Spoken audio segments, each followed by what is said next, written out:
Okay, let's get things started. This is one of my favourite TEMU knives that I bought. It cost about a tenner, and as this knife, as with all knives, I probably can't tell you what it's a copy or a clone of. You tell me. This, it claims to have a G10 or micarta handle. It's a really, really nice handle, really textured, really comfortable. It's got a lovely thick blade. The blade is about 4 mil thick. It measures about 6.5, 7 centimeters long. So it's a very small, pocketable, useful knife. I've actually feather sticked with this. It's not great, but it works. You can bind it like spear style. It's got choils and all the good stuff. You can really push down on it with the stuff. What are these things called? Choils? Or is that the choil? Jimping and choils, I can't remember. This stuff, the jimps, whatever they are, really great for pushing down, really thick for batoning. I mean, a really great little handy knife. If you've only got a tiny little knife with you, this is good, really good. Also, because it comes in this survival thing, it's got a ferro rod, some magnesium, and a signalling mirror behind here. And when you take this off, a fully functional geomagnetic compass, or whatever you'd call that, a compass. So, really great little thing. I mean, this design isn't brilliant. I can imagine when you're out and about, this thing falls out, you lose it somewhere. But for a tenner, I'm super impressed, super well made. If you can find this on AliExpress, I would highly, highly recommend it. It's a very well made knife, very, very cost effective. And it's just got all the bells and whistles that you'd want in a really small, pocketable, useful survival knife. I really like this. I think it's a really great purchase. Thumbs up from me. Right, let's move along. Right, let's get this big boy out.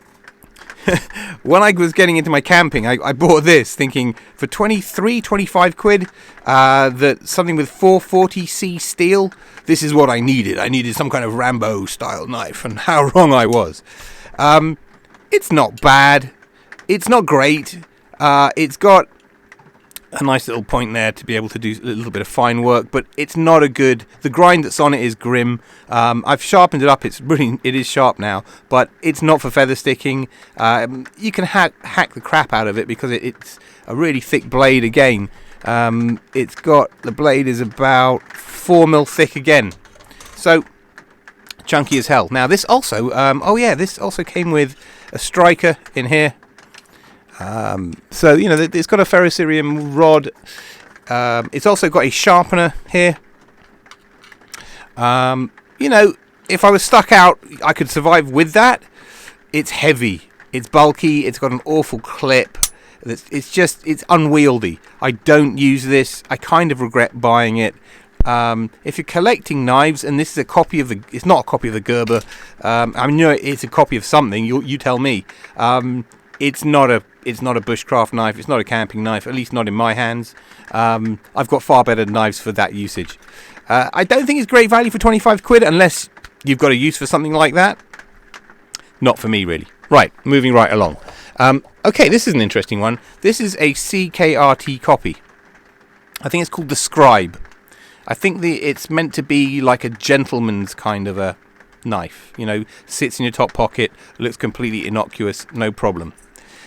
Great little knife. Look at that, though. Really small. Again, it is 4 centimeters, just under 2 inches long blade. The only problem with this bad boy is if you're going to wear it around your neck. Oops, sorry, I got it wrong. There we go. If you're going to wear it around your neck, so the lanyard is here. For deployment, you pull the lid off, and it's still around your neck. I don't know if that's a bad copy or just a bad design, because that clip should be on the lid here, so you can pull it out and have access to a neck knife. I don't know. That seems like a fatal flaw to me. I'm not the kind of guy who really needs or uses a neck knife or a gentleman's knife. I just thought it was cute as hell. Really liked it, and it was cheap. It was like a £5 or something like that on TEMU. Not bad at all.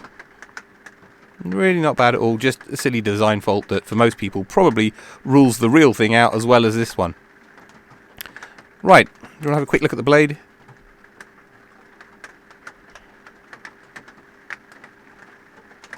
There we go. Right, enough of that. Right, moving right along. Kind of looks like a gentleman's knife. Again, somewhere in the 5 to 7 or 8 pound range. This this is a lot nastier than it looks. I didn't think it would be this nasty or big in real life. Okay, so it's got the pen clip, so it's sitting there in your shirt pocket, sitting there in a business meeting with nothing to worry about. But then all of a sudden, the chief technical officer gets out a katana, and you think, heck, what am I going to do? And you pull this bad boy out. As you just saw, I made the mistake. I didn't do it quickly because it's completely symmetrical. It's not easy to intuitively know which is the flicky side. That's a big, nasty, stiletto, horrible, scary, yucky blade that measures over 9 centimeters and over 3.5 inches. The blade does lock, just badly. There we go. It's locked now. It's a nice looking knife. It's just very stabby, very pointy, not my kind of a thing. I don't know what I was thinking. I think basically a lot of these knives I just thought, oh look, it's a $5, I'll just add it to my basket, when I don't carry a knife. And when I do, I'm camping or it's a bushcraft thing and I need something that I can feather stick and chop and baton with, and this is not it. But anyway, it's a fairly scary, horrible knife if you ask me. I'm pretty glad they're not selling that on TEMU anymore, but for collectors I can totally understand. Right, let's get rid of that one. Now, this is another copy. This is a cold steel black copy, and this is the small one. Now, it's got a spring-assisted blade, which is lovely, as you saw it. The mechanism is really slick. You just...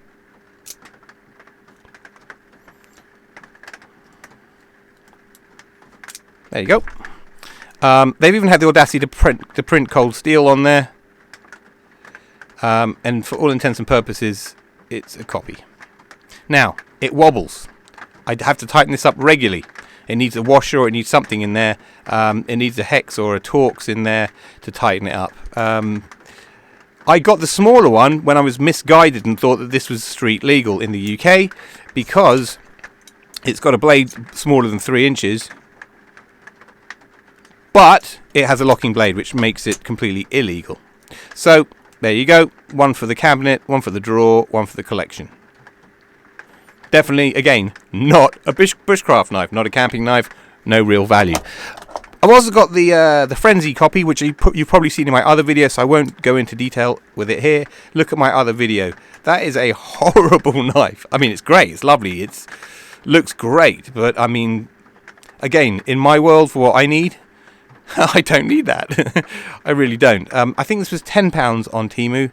And again, I bought it because, my God, look at that thing. It's cheap, which is the bane of my life. Now, another one I love, actually. It's in a crappy, horrible sheath, which I've tried to fix because, look, it pokes out the end and will just take something off. It's nasty. This came wicked sharp. I mean, the factory grind on this was unbelievable. I mean, scary sharp. I think if I had one of those flashy sharpening meters, it would register in like the double digits. You know, horrible sharp, but great sharp. Now, again, this is a fixed blade. It measures less than 3 inches. It's about 7 centimeters, just under. And it has this curved handle. It's got a lovely, lovely micarta or maybe G10 handle. And it just feels solid. It's got a lovely thick blade, which again, 3-4 mil. Feels great in the hand. If I'm doing stuff here in the workshop, I often grab this just because it's quick and easy if I'm opening a box or I'm doing that kind of stuff. It's criminally scary sharp. Again, this is not legal in the UK because I don't know why. I think it has to fold but can't lock. And this one is a fixed blade over 3, or fixed blade, and therefore it's a no-no. Like I said, I wouldn't carry it. You can't feather stick, you can't bushcraft, not for me. But if you can find this one on AliExpress or your favourite knife shop, this is a great one. I think it was, again, about 5 or 6 quid, but it's a fantastic value. If you like your knives, it's just really, really well made. Right, and I think that just about concludes the knife collection. Oh, yes, there's this one here, the DIY knife. Again, comes in an awful. All these Chinese sheaths are terrible. I mean, look at that. That's an accident waiting to happen. And like the previous blade, this one comes. It came so sharp. So sharp. Now my plan with this was to wrap it, paracord it, do something nice, maybe even drill out and design a nice handle, make some scales out of resin. I'm good with casting and moulding. I was going to give that a good go. Haven't got round to it yet. Just an interesting project just to kind of mess around with. And again, that was super cheap because it's a DIY thing. And I think that... Oh yeah, I've got the this one here. Oh, hang on. I did have... Yes, okay, so we've got this one. You saw this. This is a copy of a Marine Corps knife by, I can't remember what that says, Frost Cutlery. There we are. Again, this is very much a go-to knife when I need something because it's just very utilitarian and it's got the saw on it, and I used it to get through some branches, small branches outside when I just needed to grab a knife. Kind of useful. I don't usually like a serrated blade, but having a serrated and straight on the same blade for work around the workshop, around the house, is actually bloody useful. Really useful. And that unlocks there. If you want to see more of this, look at the other video. And finally, this weird guy. Again, very much a gentleman's kind of a blade.